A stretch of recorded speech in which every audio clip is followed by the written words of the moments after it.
Coming up next. I get excited because when you get resistance from somebody, you know that you're making progress. The Job Talk podcast shares stories from people who are passionate and love what they do in their careers. Through conversation, we explore their careers, past work experiences, and the education that got them to where they are now.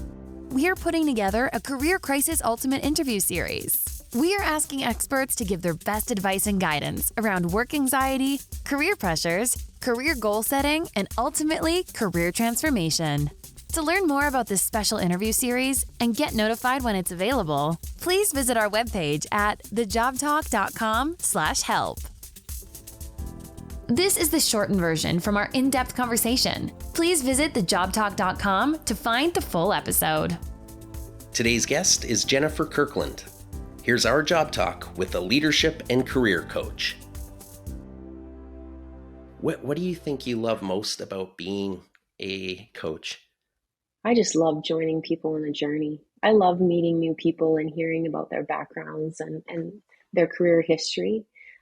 Everybody's got some really unique, interesting stories, and I've always loved that. And I really enjoy the first phase of career development is reflect. And it's all about reflection about what your skills, your strengths, your values, your interests are. And I really love those conversations with people to help them become more self-aware of who they are. And those are fun conversations. Yeah, that's what I really enjoy.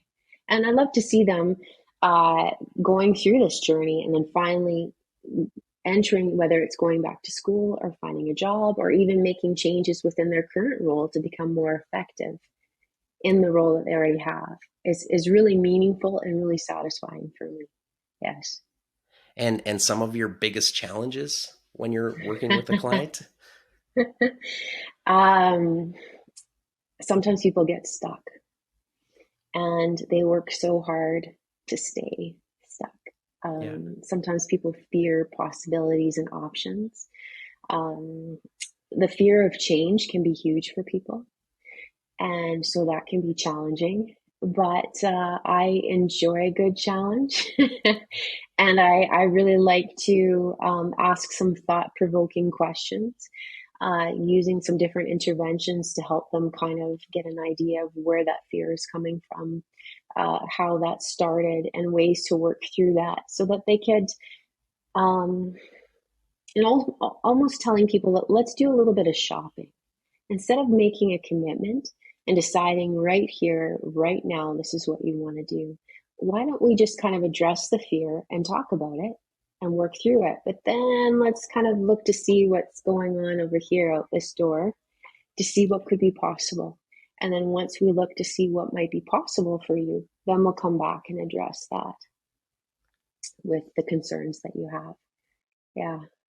So most people, I get excited because when you get resistance from somebody, you know that you're making progress. What kind of advice could you give to someone that is considering becoming a leadership and career coach? What can you give that person? Because you lived it. Starting out? Because I lived it. Yeah. And I'm living it now. Well, you worked in government at all levels. Did you ever consider becoming a politician? No. Or no? No, you didn't. I worked with politicians and I decided early on that wasn't that's a whole other conversation. The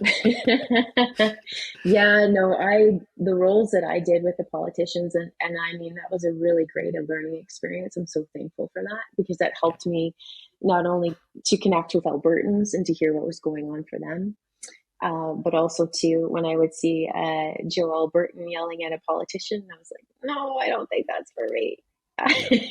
But the background that I had in corporate really served me well to do leadership coaching. Yeah. And I've just been blessed to have the opportunity to do career coaching with so many different people. So working with new Canadians, youth, high school students, young adults, individuals just coming out of university, they come into government on internship programs and helping them navigate through that. Mid-career and career has just been giving me so much opportunity. I think it's important to for individuals to realize that they may have to work in different roles before they move into what would be their mid-career role, because I think those opportunities give you so much life experience, and experience working with a variety of different people is really helpful. The training, for sure, definitely. The coaching training that I took was not easy. It was challenging, and I'm so thankful that it was, because it helped me to become better at what I do.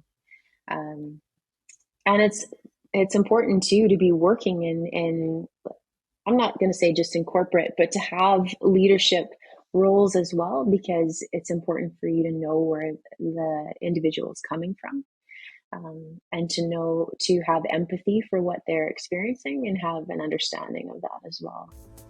Thank you for tuning in to the Job Talk podcast. For more information, please visit us at thejobtalk.com. Our podcast music was created by our friend Mike Malone in Edmonton, Alberta, Canada.